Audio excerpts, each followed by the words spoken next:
Welcome to the Unique Mums podcast. My name's Anna, and I'm a wife, mum, author, blogger, and Jesus follower, bringing you biblical truth, devotions, and encouragement so you can find joy, purpose, and hope as you navigate through motherhood, one cold cup of coffee at a time.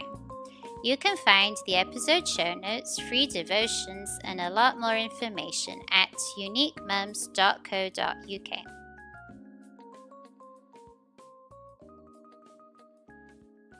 Hello, Mum. Welcome back to the Unique Mums podcast. And today is the 19th of April 2023 as I record this.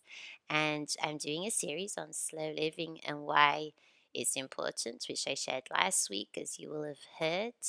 And also, I'm talking today about some actionable steps for why or how we can embrace slow living in our lives as mums and also as families. So, the truth is, this has been a journey for me. And one of the reasons I started on this journey is because I often have felt quite tired with the digital world and with hurry and stress. And it's very easy to get like this because we live in a modern world. But yeah, Jesus, I believe, is calling us out to a life of being more in pace with Him and abiding in Him and just slowing down and being different from the world around us. And so that means that there are several things we're going to have to do, several steps and practices that will help us, because it doesn't all come automatically, especially because the whole culture around us is bent towards consumerism and hustle. And so there are several things that as Jesus followers we can practice that will help us to slow down. And obviously it's not going to be exactly the same for anyone. This is not a legalistic list of things. They're just things that have been helping me and my family. And we need to keep remembering that we're under grace, we're not under law, so we're saved by grace. But these are just things that are going to help us as Christians to live more the way that Jesus lived and to live more intentionally, to live slower. And so these practices that I'm going to share with you, these steps, are things that have worked for me and my family, and I would like to share with you today because they might help you as well. And yes, generally they're quite broad steps. So the first one I wanted to talk about is creating time for margin. And this has been really important for me. So when I'm scheduling activities, which I have to do, I actually plan, I schedule.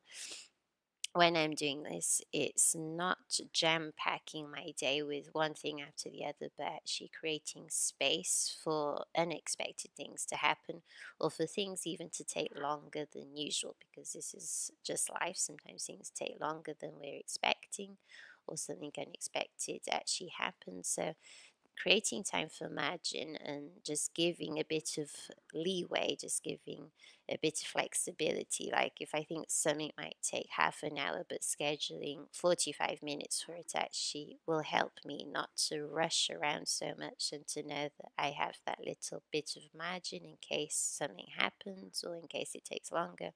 And yes, it's just doing fewer activities as well.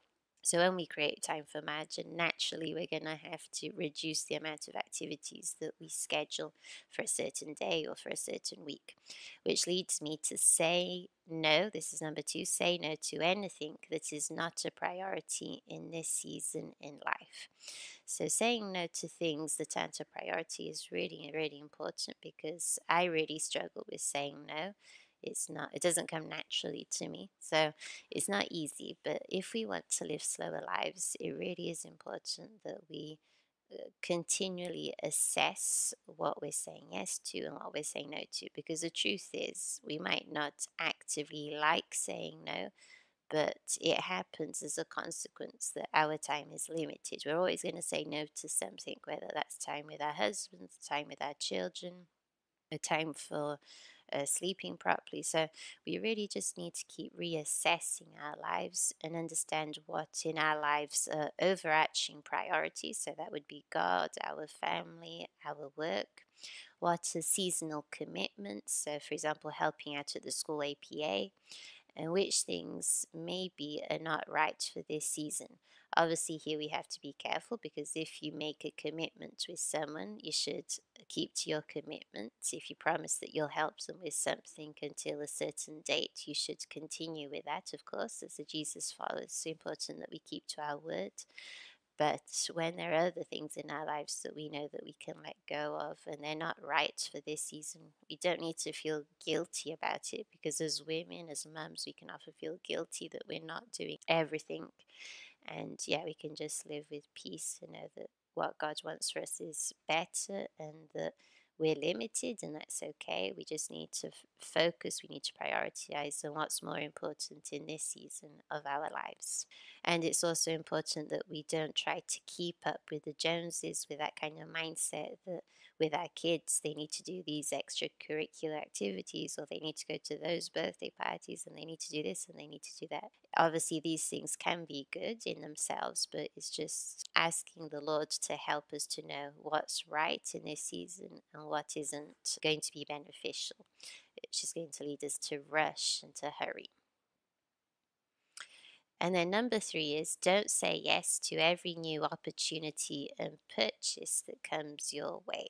So we shouldn't say yes, of course, because even with things like shopping, if we buy new items, sometimes we think, oh, well, that's cheap, I'll get that, or this is on offer, I'll get this. But the thing is, we don't usually realize that actually buying things, getting actual things, they require some sort of maintenance, they require space. And so sometimes our lives can get very cluttered with things, and with things that we need to maintain. So, yes, instead of our impulse being, yes, that's on offer, it's good just to reassess, like, do I have time to maintain this? Is this the right thing for my house at the moment? Whether it's an item of clothing or a toy or a book. With our kids, often they go through seasons and they grow, and the books they read and the toys they play with are different, so that's okay to buy something that's more appropriate for their stage of development. But maybe think of what we can replace it with, so something that we can give to someone else, so that we're not just cluttering our house and our lives with more things. And then the other thing is reducing technology. This is number 4. And this for me is something that I really have tried to do in my own life, and it's been really beneficial. And we do this as a family when we celebrate our Sabbath rest. We try to reduce the amount of technology we consume. Now, obviously, we're not talking here about using the Hoover or the washing machine.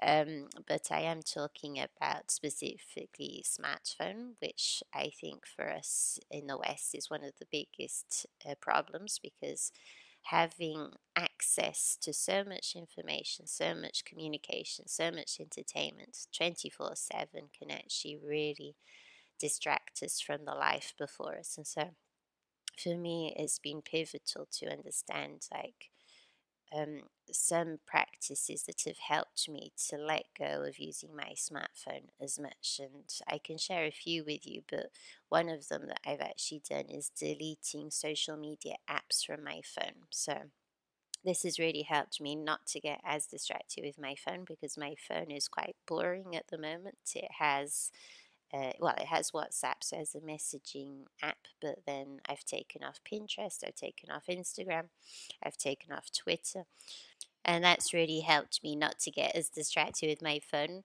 And it's funny, because as a blogger and a podcaster and an author, it's very counterintuitive, because we do a lot of things on these apps. But yeah, what I just started doing is just using the desktop versions.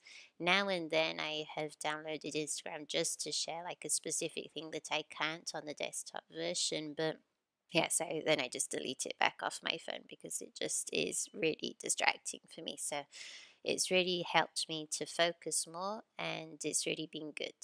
And the other thing with my phone that I've noticed that has helped me specifically is actually going out without my phone, and just going into nature, for example, going for a walk and not taking it with me. And that's been really releasing as well. And yeah, with a phone, the main thing is basically the instant gratification. That's one thing that when we get used to this thing of having instant access to everything on our phones all the time, it can really make us feel more impatient and more rushed, but also the distraction side, as I mentioned before, because that will also cause us to take longer to do things, even though sometimes we might feel like we're getting a lot done. We're multitasking in inverted commas, but actually things are taking a lot longer because we're trying to listen to this and we're trying to do that and we're trying to share on our stories and whatever. So it's just really important, I think, to really prayerfully ask the Lord to show us how He wants us to reduce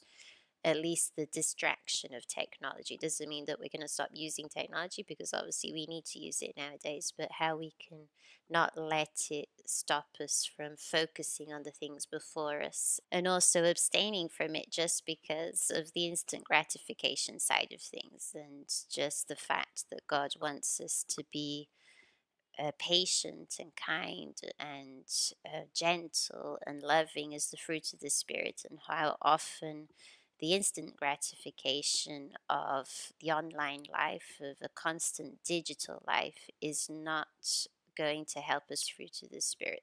And then number 5 on my list is have a Sabbath rest. So this is the fifth thing that you can do yourself and with your family as well to help you slow down.